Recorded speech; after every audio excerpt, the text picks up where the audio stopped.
បានសូមជម្រាបសួរក៏ដូចជាសួស្តីទៅកាន់បងប្អូន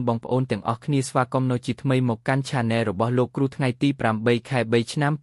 2026 នេះលោកគ្រូមានលេខតម្រុយសម្រាប់បងប្អូនយកទៅលេងកម្សាន្តនៅម៉ោង 4 និងម៉ោង 5 តោះបងប្អូនសម្រាប់បងប្អូនណាដែលមិនទាន់ចុចជាវនិងចុចមេដៃសូមកុំភ្លេចជួយចុចម្នាក់មួយដើម្បីជាកម្លាំងចិត្តឲ្យលោកគ្រូបន្តធ្វើតម្រុយបែបនេះចែកជូនបងប្អូនលេងកម្សាន្តជារៀងរាល់ថ្ងៃតោះបងប្អូនកុំឲ្យខាត់ពេលវេលាយូរយើងចូលទៅកាន់តម្រុយទាំងអស់គ្នា